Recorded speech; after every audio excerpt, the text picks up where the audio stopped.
listening to Get Yourself the Job with Jennifer Hill and Brandon Maslan, only on LA Talk Radio. Hello, and thank you so much for joining us here today for Get Yourself the Job. We're so happy to have you here as we've been on this exploration and journey of everything that you need to know from A to Z to land your dream job in 2021.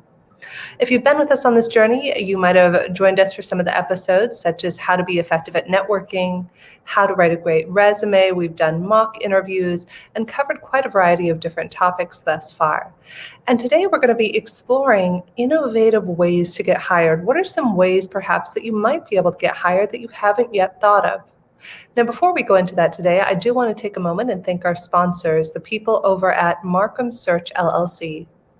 Markham Search offers premier professional recruiting services throughout the United States, including temporary placement, executive search, and payrolling services. So without further ado, I'd love to invite everybody to think for yourself, and feel free, you can always comment in the comments section. We always love to interact with you wherever possible. I'd love for us to explore what are some ways that you might be able to get hired aside from just applying to a job traditionally. So Brandon, what are your thoughts? What are some of your favorite ways that you like to recommend that job seekers might be able to get hired, that it might be different, a different way of approaching things? Yeah, so there's a variety of ways to go about this. I think one of the best tips I have is, look, I think the most common way that I find people getting hired is networking. But it's never, I think what people always think is it's going to be my friend is going to get me the job.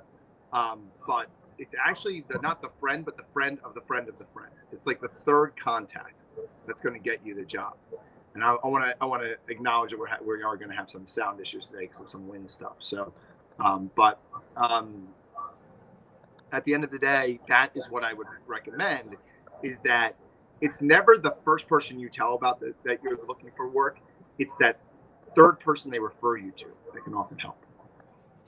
Yeah, I think that even in today's society where we might not be seeing one another in person as frequently as we might see people, I think that there's still ways where the ways that we gather, whether it's for Zoom meetings, any sort of ways that we're connecting with other people, even on social media. I remember years ago when I first started talking on this topic, one of the things that I would often suggest to people is to post on Facebook as well as LinkedIn that you're looking for a position. In fact, many years ago, I remember I had a friend of mine who was really struggling to find a job. And that friend, I said, listen, what you would want to do is put in your post update, just wrapped up a project, I'm available now for new work, would love to connect. And you can do something as simple as a post like that on LinkedIn. You can also do it on Facebook, because if you think about it, Facebook is people you know, or people who you know closely or peripherally to the other close friends that you have. And I think a lot of times people unfortunately get really ashamed about sharing with people that they're not working. It depends on the situation. If you're somebody who you're not working at the moment, there is nothing wrong with sharing on any of your social outlets and saying, hey, I need help. What the one thing that all of us love to do is we love to help one another. We love to be of service. In fact, just the other day, I had a dear, dear friend of mine who has given me so much value. He has mentored me over the last 4 years and has just given to me in spades. And I finally had the opportunity to give and add value in a meaningful way to his life. And it gives so much more than you can ever imagine when you allow your friends, allow your colleagues, old colleagues, allow anybody you might know to contribute to you in a meaningful way. And so if you are looking and not working, maybe post on Facebook, hey, I just wrapped up this job. My passion is X. If you know of anybody, and sometimes being specific can really help. You might even want to say, if you know of somebody who works at Mattel or Disney or O'Melveny and Myers, give specific asks for what you want, because sometimes people don't help you because they don't know how to help you. And so by being specific in what you're asking for, that's going to give people a greater opportunity to go, oh, I don't work at O'Melveny, but I know Jennifer who knows somebody who does. And that's going to allow people to support you in connecting dots. Absolutely. That's and I like that you talked about add value or being the way you help a mentor of yours that you would talk to in the past. I think that's so important. We forget that um, the best way to show your value is to add value. Uh, the best way to get recommended by a job is frankly to show how you do your job. Now, that's a little weird. I'm not suggesting Brandon, we're having a little bit of you do trouble people's hearing you. taxes. Brandon, But it pause for 1 second. might, We're just having a little bit of trouble hearing you. So if you can just repeat what you just said, because it broke up in and out. I just want to be sure our audience can hear you.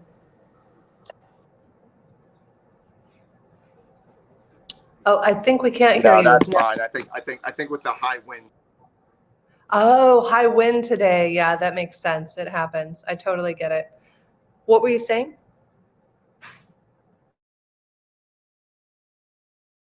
All right, while Brandon gets the computer sorted, this happens. So you got to love it with technology. I love that we make the best of plans in life. And in fact, I was just sharing this on somebody else's show the other day. One of the greatest things that you can do in order to land your dream job is to honor yourself first and know what you're capable of giving or not. I gave an example of there was a TEDx interview that I was invited to come and interview for in Prescott, Arizona. And I wanted it so badly, right? Like I'd always wanted to do a TED interview. It was a big deal to me. And so I was just like there and I flew into Prescott, Arizona, and I was sick as a dog. I was like sniffling and congested and just miserable. And it was just no good for anybody. And you know what I did?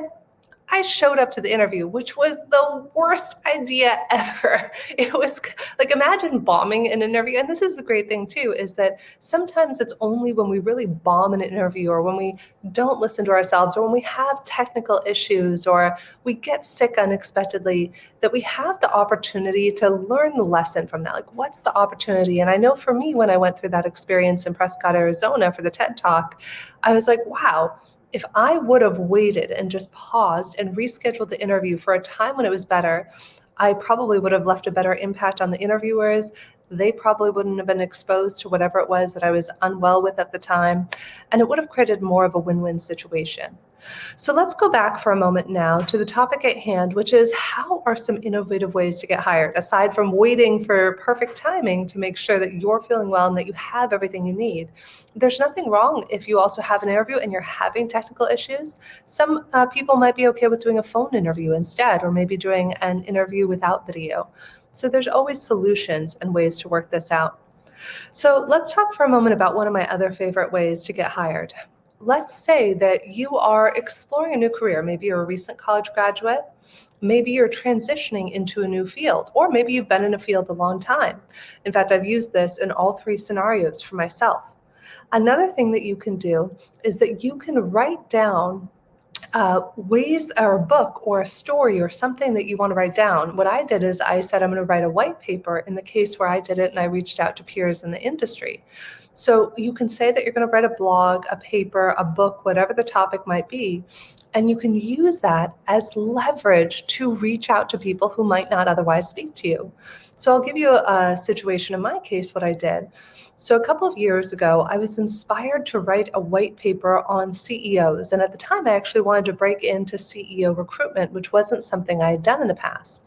And so what I did is I said, how could I do that? Oh, I bet if I started interviewing CEOs, that would be a really great way to gain expertise in a field that I'm not currently an expert in. So I spent about 6 to 8 months and I interviewed CEOs of law firms. This was a newer thing. For a long time, you had just had a managing partner or a chairperson at a law firm. And it was only about 6 or 7 years ago that you started seeing the introduction of C-suite executives. So I went out one by one and I reached out to these executives who had I had no prior communication or relationship with. And I basically just said, hi, I was really impressed with your background.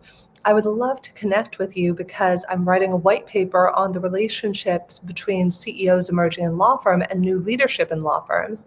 And I probably made about 12 to 15 really incredible contacts that I would have never otherwise made. And the most astounding thing to me about all of this is that I actually wound up publishing a white paper on the topic. So it does two things for you.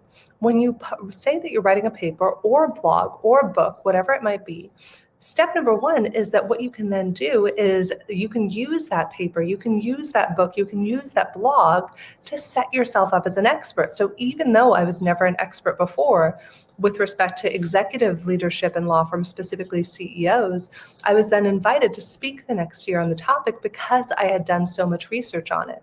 So it's a wonderful way to pioneer and get yourself out there. And I also highly recommend this technique to job seekers who are entering the workforce. Let's say that you're a recent grad and you have no experience in a particular field. You could, number one, say that you're writing a paper, a book, or a blog, or number two, you could ask for what's known as an informational interview. And it seems like something counterintuitive that why would somebody take their time and do an informational interview with you? Well, I will tell you, having done this for many, many years myself, 9 out of 10 times I will personally say yes to an informational interview because I want to help pay it forward to other people who may want to enter an industry that I'm in. And it can really give you a lot of insight because so often you think you have this idea of what your dream job is. However, it might not be something that you're as passionate about once you get there and start doing the job. So regardless of whether you try one of these methods, like for example, reaching out to people you don't know on LinkedIn and asking to have an informational interview or to have a general conversation with them, the other thing that you could equally do is that you could also reach out to people in your network. And so let's say that you want to be an attorney and you're just like, oh gosh, do I really want to though? Go out and before you ever set foot in a hospital or in med school, go interview at least 5 doctors. Heck, you could even ask your current doctor the next time you're going for a checkup or doing a telemedicine appointment, what is it you love about your job? And, can you tell me anything like, what do you wish you would have known when you were in med school? When we ask questions and when we bring this essence of curiosity, it really helps us to make choices that are going to help us further our career in a positive way. So that's one of my favorite ways to innovatively look for a job, is to do it that way. Another thing that you could do that is an innovative way to get hired also involves using LinkedIn. So what you could do is you could look up other people who work at your ideal company. So let's say you have your dream list. And by the way, if you haven't done this, this is one of my favorite techniques that I recommend to people who are out there job hunting. Make a list of your dream list of companies that you want to work for. Maybe it's 5, maybe it's 10 companies. I would recommend picking at least 3. What are at least the 3 companies that just light you up, that you believe in their brand, you believe in their values, and that it just feels in alignment? What I would do is that I would recommend writing these down and then researching who works at those companies. Now, number one, you could reach out to the people at the companies you ideally want to work for and do an informational interview, just kind of like what we were talking about. Or number two, you can also use that as a roadmap. Imagine looking at somebody else's LinkedIn profile and that person winds up being an executive at Disney. What were the 3 jobs that they had prior to working at Disney? So then you can actually work your way backwards from that and go, wow, okay, that's really cool. I see that they started their career off at company A, then they moved to company B. And so what you can begin to do is Disney might be your target, but you can begin to roadmap what directions you want to go, where you want to be, and what you want to be doing. Yeah, so I think Brandon will hopefully be able to rejoin us here, but I know he was having some issues with the wind near his apartment, or rather through his house. And so just know that whatever happens, so funny, this is a perfect illustration of kind of how the day goes, is that no matter what happens, whether it's in an interview, whether you're on a Zoom meeting or whatever it might be, allow things to be the way they are. One of the things that can throw us off so easily is just allowing ourselves to get kind of caught up and reactive in the moment. If your technology doesn't work, breathe.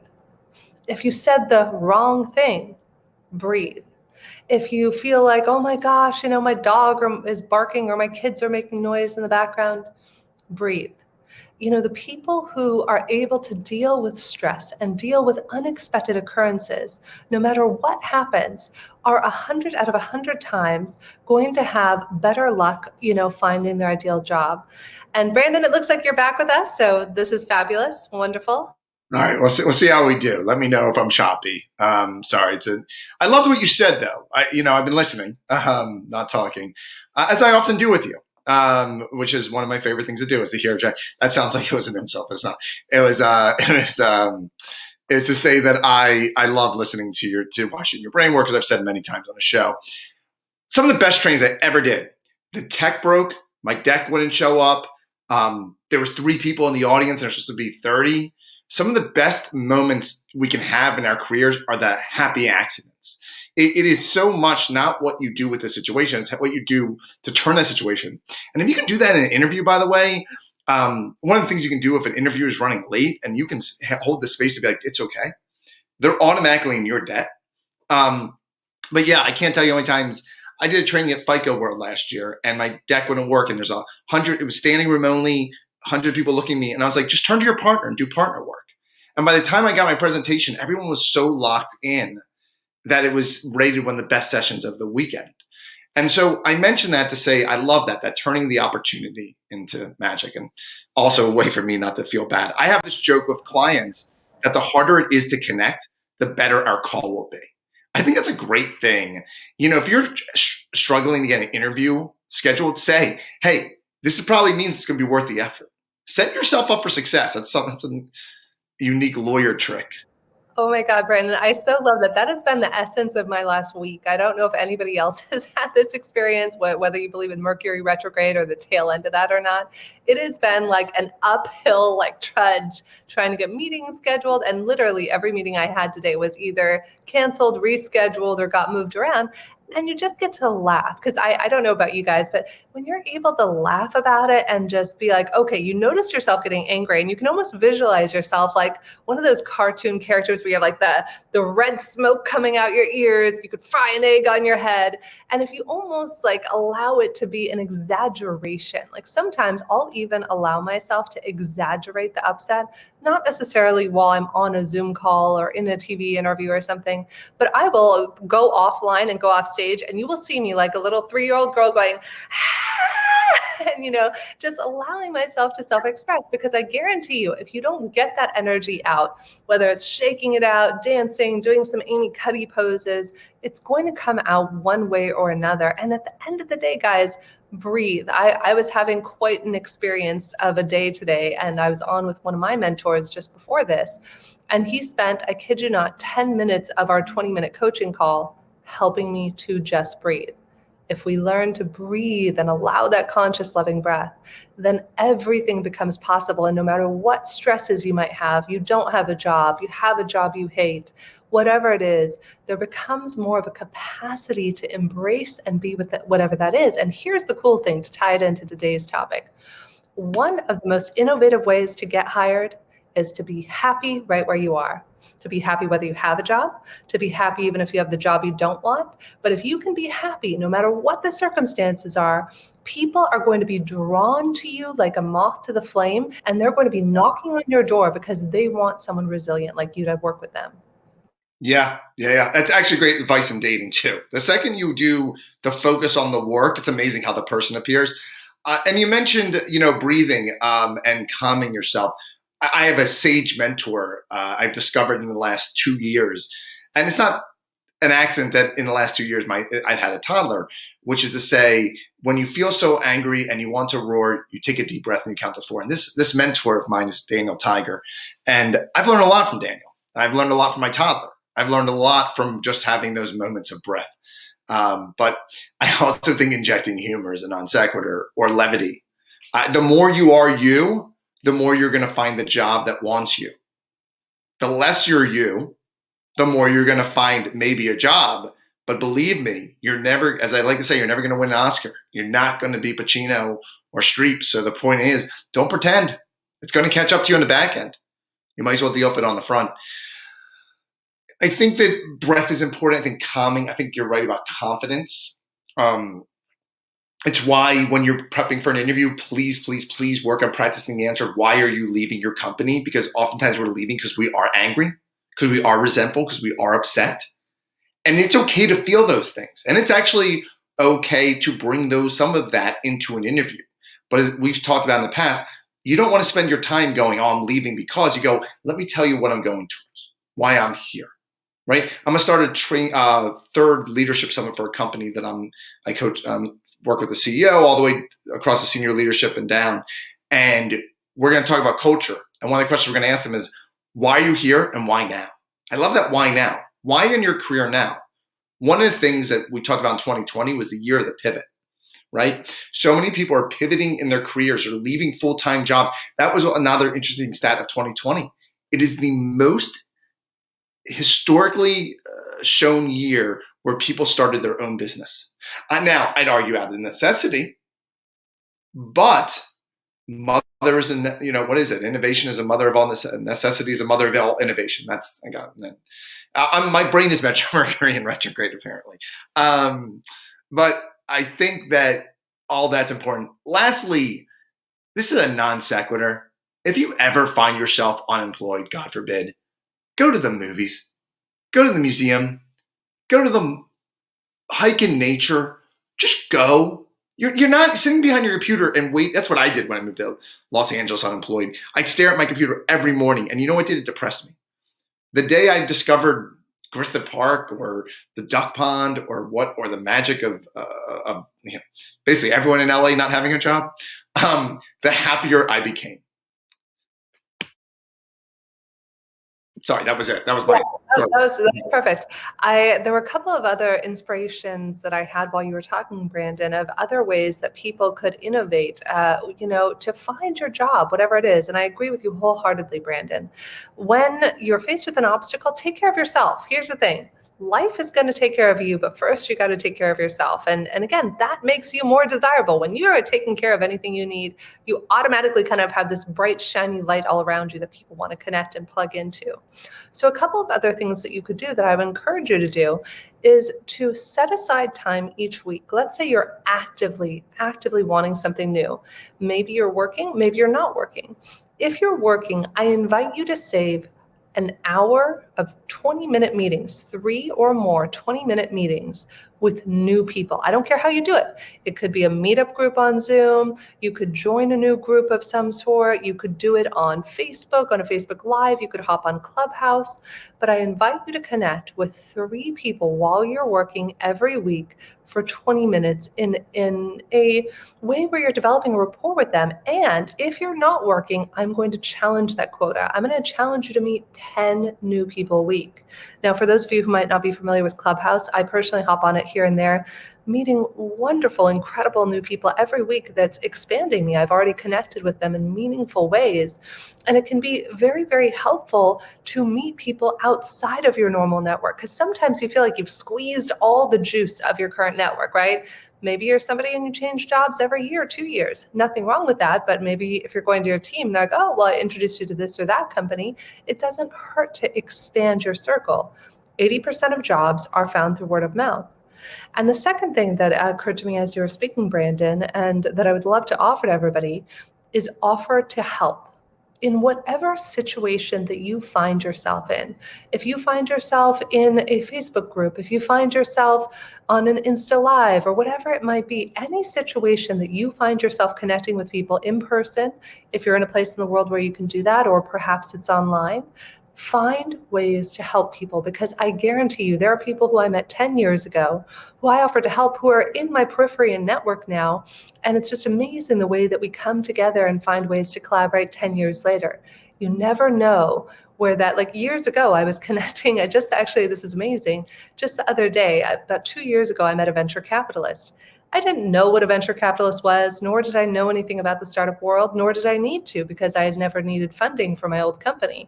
However, I'm now on the path of entrepreneurship again, and I'm building a new company and studying up about VCs. So thank God I had this amazing gentleman who offered to mentor me, who's a VC from 2 years ago, just spent a half hour on the phone with me yesterday and added more value than I could ever ask for. So never doubt that connection that you made over a year, 2 years ago, and keep those relationships fresh.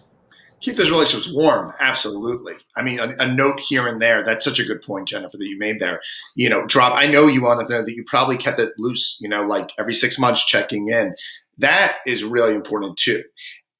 Just because you haven't talked to someone in a year doesn't mean you shouldn't just send them a note. Always keeping those, especially if you think you're going to go looking for the next job. And by the way, this works internally.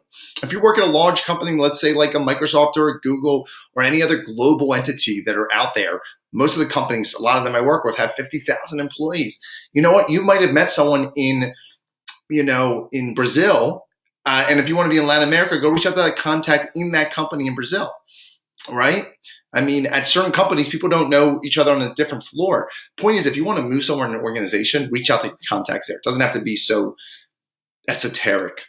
The other thing that is so important, I love that idea of helping, right? For every one client I get, I probably talk to 5 or 10 people for free, give away free coaching all the time. I don't mind. I actually love it. I still can't believe I get paid for it. I'd give away free legal advice. I just didn't enjoy it as much. But I've always helped. I think that's the nature of it. I learned that from my grandfather. My father built an entire law practice on the purpose of giving and service. Now, there are people who give too much. There's people who are people pleasers. That's different. You don't want it, right? I always say there's a difference between being nice and kind. Kind is, I'm going to put my hand up. Now it's time to pay me for my services. Nice is, I'm going to let you walk all over me forever and it's okay. And also, by the way, people value what they pay for. It's just, we're human conditioned. And I just got an invite to this thing called, I don't know anything about it, but Lunch Club, which is they set you up for like lunch once a week with someone. I've had 2 people refer this to me. So anytime if a third person does, I'm going to have to do it. Fun fact, I'm a total extrovert and I don't like cold connection. I only like warm connection. And so the idea of Lunch Club freaks me out because it's like someone I don't know. Thank God, however I got out of this being how old I am, I never had to do dating through the internet. I always did the old fashioned way until I met my wife. But I think it would have been painful for me. I just don't enjoy that. Point is though, I'm reading a good book called Eat That Frog. And I really do recommend the book. It goes off like any of these self-help books, okay? My theory on them is it's like 80% okay, 10% pretty good, and then 10%, oh my God, you blew my mind. That's it. I need to run my life. That's how I take most of these. Except for, I'll think of the one, Untamed is very good, just beginning to end. Yep, right. High fives. Yeah, it's just so good. She's so good. I love that book. Right? Glennon Doyle. Winning. We need to have her on the show. She is. Yeah, please. That would be amazing. I talk to Glennon Doyle all day. We can let's do a Glennon Doyle episode just without Glennon Doyle. We can just talk about the book. Yeah, but she actually has brilliant career insights. But Eat That Frog talks about focusing on that one area. I tend to focus on people's strengths, not weaknesses, but focusing on an area in your career where maybe you do feel weak, that's limiting, that if you fixed it tomorrow or worked on it tomorrow, it would help you build 10x. And I do think there's something to that. It's acknowledging where you can improve. And I do think Brandon's school thought of acknowledging where you're never going to improve, right? It's okay. Find jobs that promote mostly your strengths, but find the areas that maybe you're avoiding. And I love this insight that they give. Avoid because you failed in the past. I do that a lot in my historical life. I failed in something previously, so I avoid it like the plague, even though it's something I truly love. I want to do more of in the future. Yeah, total side note, Brandon, but I was just doing another interview recently with a very famous thought leader and scientist named Dr. John DeMartini. And he told me something that I had never actually heard of or thought of before. He said a really great exercise for any human being, job hunting, just for your own self and personal development, is to make a list of the 10 people you admire most in the world and the 10 people who trigger you the most in the world. And then what you want to do, starting with the people who you admire most, is to look for the attributes that you have that you are seeing in those people. And he said, what's really remarkable is that when you do this, you'll notice that you start to embrace and allow yourself to step onto that same plane. Often we see people as better than us or worse than us. And when we start to even things out, he was saying with the people who trigger us, for example, look for the occasions in your life where you've perhaps done the thing that the person did that's triggering you. And when you do that, all of a sudden you become neutral and you become a much more well-rounded human being. And I say that, Brandon, because you were talking about the things that you suck at or that you're weak at. And I think it's just an opportunity for growth. Is like, if we're noticing that we're not good at it, I'm sure that there's someone somewhere out there where we actually have all of these capacities in us, but at some point somebody told us you're not good at this, or we feel like we failed. So how do you transform that? By doing an exercise like, for example, Dr. Demartini's exercise. Well, I think it's, I mean, I just did a post on bullies. You know, I hated writing for years. I used to love writing when I was younger, hated it after law school because it's very boxed in writing, and I've never been good at it. And now falling in love with writing again. But I just did one on bullies. And one thing bullies are very good at is picking out the places where you, not only are you weak, but you're insecure about that weakness. That's what bullies do. They need to make them feel better. They can't pick on you for the thing that you're good at. They know they're not going to win there. They're going to find that thing that maybe you think bad about, and they're going to exploit that, and they'll go, see, I'm better. I had that from a client recently, talked to two people, and he said, Brandon, with you focus on people's strengths, and then you step back and you watch those strengths soar. The person I just talked to focuses on people's insecurities and highlights those so that they can feel stronger, right? That's a bully. That I'm going to focus on your insecurities and make me feel stronger. And now, what I tend to do is I focus on your strengths, and then I go, now let's look at your insecurities. Are they as bad as you think they are? No, so let's now bring them up. That's kind of the Brandon school of thought. Me and Gurian, who we had on the show, had my first podcast. Funny enough, we're later next week, actually. Next week, we're going to have our first ever, the first ever guest I ever had on a podcast. Unmasking Your Fear was the first podcast I ever did, or radio show, whatever you want to call it. And we, in that series, had someone whose trigger was their father, who was the ultimate narcissist, who took and took and took and took and took until the day they died. And this individual was this brilliant artist and creative. And at one point in their life, towards their 30s, they started withering, literally. And I don't just say that in every sense of the word. Their relationships fell apart, their careers fell apart, but their bodies started shutting down. And no doctor could figure out what's going on. They went to all the doctors, all the Mayo clinics, everything. No one could figure it out. And they had a confrontation with their father where they said, I'm sick of you running my life. And every day after that, they started getting healthier. And they realized that in their desire never to be a narcissist, they became the person who gave everything away and they took nothing in. And the day they realized, and this is a really strong, amazing man, lives in San Francisco, has this beautiful, incredible apartment, lives this great life. But the difference was that they spent so much life trying not to be something that they gave all that part of them away. And unfortunately, with narcissism, if you give all it away, then you have nothing left for yourself, right? So I thought that was a really powerful example. That's coming up a lot in my themes these days. You have to take care of this house, then the immediate house, your family, your friends, whomever. Then you can take care of them. Yeah, it's one of my favorite things that Deepak Chopra said. I host a series with him on Awake TV and Don Hoffman. And Deepak was talking about, the ecology of the world and the environment. And he said, listen, Jennifer, he said, if enough people healed their own biology and healed their own bodies, and you hit critical mass and you had enough people do that, the entire world would simultaneously heal. And so that's kind of what you're saying, Brandon, is like, if enough of us did work on ourselves and we accepted ourselves and we honored ourselves and did the work that you mentioned your friend did, that would then give us all access to, boom, there would be a mass consciousness shift in the world.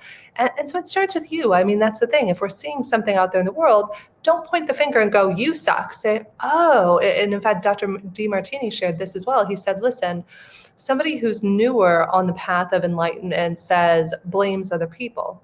Somebody who's a little bit more elevated blames themselves. And then the highest level of person blames no one and just realizes that it's the path that they're on because it's the path they're on. Yeah. And I think that sometimes, you never know where that path is going to take you. And we're going to have Mike talk about this next week, but wherever you are right now, if it's not where you want to be and you can't get out of it, use it. Use it. Use it as, I call it the gym. Use it as a science lab. Use it to build the career you want to have. Just because you're stuck doesn't mean you're stuck. It doesn't mean you're not growing. Use wherever you are now. If you're in a career and you can't leave it, or in a job you can't go, or most importantly, if you got a toxic boss, God forbid, don't let their toxicity be ingested in you. It's very hard to do. It's almost impossible to do. As a quote from COVID time says, it is impossible to get healthy in the environment that made you sick. I don't believe in impossibility, so I will say it is so hard to get healthy. You can by doing what Jennifer said, what Deepak said, cleansing your house. A cleansed house does not stand for toxicity. One thing I want to quote here, Jennifer, that I found the other day, and I'm just digging this quote. The size of your dreams must always exceed your current capacity to achieve them. If your dreams do not scare you, they are not big enough. That is it. It is, you should always be in growth. You should always in your career be stretching. You should always, I had a friend of mine in LA, one of my coaches and gurus and best friends and brilliant man. He works at Disney Plus now. I once said to him, I said, I just want to have the answers. This was, I think, even before I was a coach. I just want to figure it all out. I just want to do what I'm meant to be doing. And he goes, I hope you never do what you're meant to do. And I was like, thanks a lot. And he said, no, because then you'd be done. Still the best. It hit me like, I never want to be done. And as a husband, as a father, as a friend, I never want to stop growing, because if I stop growing, I'm done. And I think we do that in our careers. We forget that growth, that which scares us, that uncomfortability. Things I learned in spin class in West Hollywood. Uncomfortability is our friend. Pain is not. It is not painful to be uncomfortable, to do what scares us. It is necessary. And in our careers and our lives. Yeah, and sometimes it feels like breaking down. Like if you look at going to the gym, for example, first something has to break down. First, your muscle has to break down in order for it to rebuild stronger. And so sometimes what in our lives can feel like complete disintegration, where we lose our job, we go through a divorce or a hard breakup or whatever it is. And what we don't realize is life is happening for us, and that this disintegration is only so that we can grow back 10 times stronger. But first we had to go through the breakdown to get to the breakthrough. And the same is true of our careers, is what we're talking about today. Yes, we're talking about innovating and different ways to find jobs. And notice that this is not just the physicality of how to find jobs. It's the mental, it's the psychology of how to innovate to find jobs psychologically, as well as physically going out there and doing the networking and doing those things. Because really the two things are beautifully intertwined. Yeah, and I mean, we can learn how to. I always like a good metaphor, but one of the interesting things about muscles is muscles get, not only do they not only do muscles need to break down, if you do the same exercise enough, they won't grow anymore. They'll go, I know what you're doing here. I'm not going to grow. I'm done. I'm out. And then you have to trick it and do a slight twist. Almost every. I don't work out that much anymore, but when I did, it was everything came with a twist or a twist or a twist. Why? Because it just wanted to trick the muscle into growing again. That is so good in our careers. Do those little twists. Do the new way. Hey, you don't have to do. Guys in New Jersey, God bless them. Like every day was buy day and peck day, but they all walked around like chicken's legs. Not everyone, but this is what happens when you go to college in New Jersey. But the thing about it is, you got to work your whole body, but you also need to constantly tweak and twist and trick. That's the key to growth in a career. And then, God help you, if you're going to find your dream job, I hope it's something just a little different, with a little twist, a little something more that makes you grow, that makes you stretch. And you know what? Here's how you get the dream job. You find a company where you can help them twist and then tweak and then grow. You need to find a place where your skill set, your expertise, your unique value proposition is going to help that organization grow. Don't just think about where you're going to grow. Go out, look at companies and go, I want to help them. I know what they're trying to do there. Find a leader you admire and say, I want to help them. Whatever it is, find the people that you want to help grow, and you will never be bored a day in your life, at least in your career. Yeah, great advice. And same thing, like what we're talking about is when we're talking about growth, be willing to receive new ways to go for jobs or to go for anything. And with regards to a couple of final ideas that I had today to share with everybody as far as innovative things per se that you could do to get hired. One is, a lot of people don't realize this, but companies love to hire other good companies. So, companies love to hire people like the people who they already love at their company. So you may not realize this, but a lot of companies, number one, offer a great referral bonus. So if you have friends at your current company and you want other people there, you might be able to get paid for that, and vice versa. If you have friends who work at your dream company, that's where you might be able to reach out to them and create these beautiful win-win scenarios for people. Which leads to my second point of recruiters.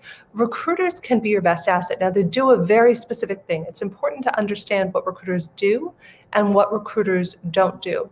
What recruiters do is that they help law firms, organizations, companies fill a very specific need. So the organization says, we have XYZ need, and then they're supposed to go out and find it. So if you have a very specific background, you might be an engineer, you might be an attorney, there's a good likelihood that a recruiter out there doesn't cost you anything. Companies have this built into their budget, and a recruiter's job is to support you, to facilitate things, to align you. So good recruiters can be your best ally and best resource when it comes to job hunting.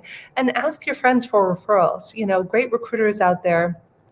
There might not be as many good ones as sometimes, like in any business, there can be good or bad of people who do what they do. But if you ask for referrals, that's a great way to do it, or look for highly rated recruiters. I think that's another option that we could go. And I've said this 100 times, but being a recruiter, I always like to say we're like dogs and cats. If you feed us once, you'll never get rid of us.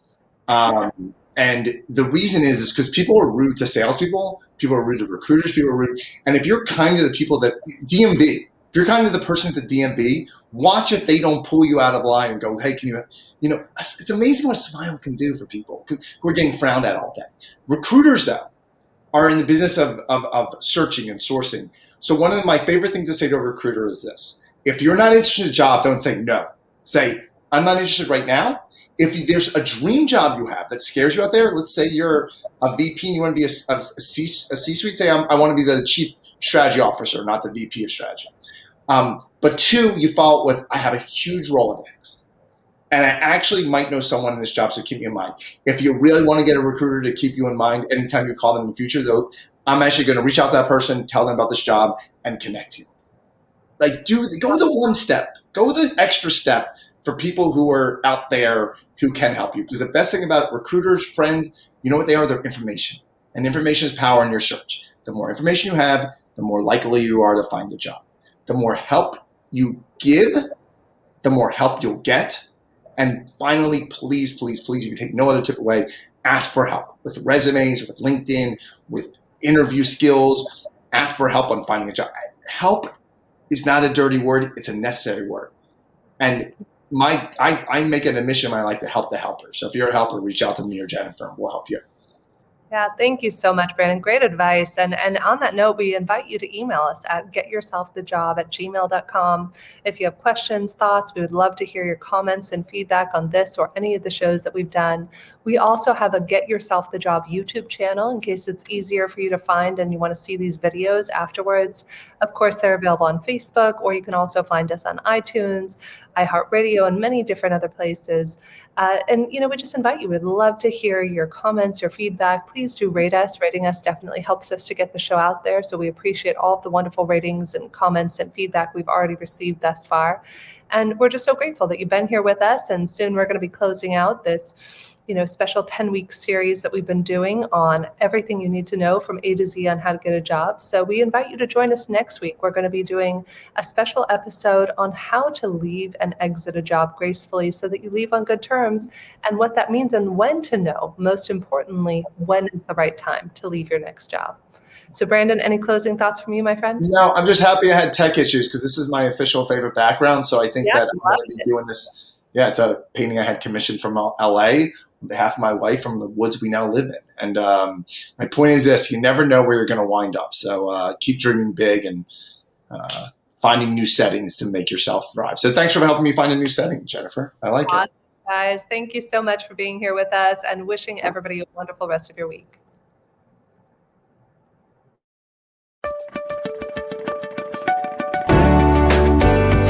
You're listening to Get Yourself the Job with Jennifer Hill and Brandon Maslan, only on LA Talk Radio.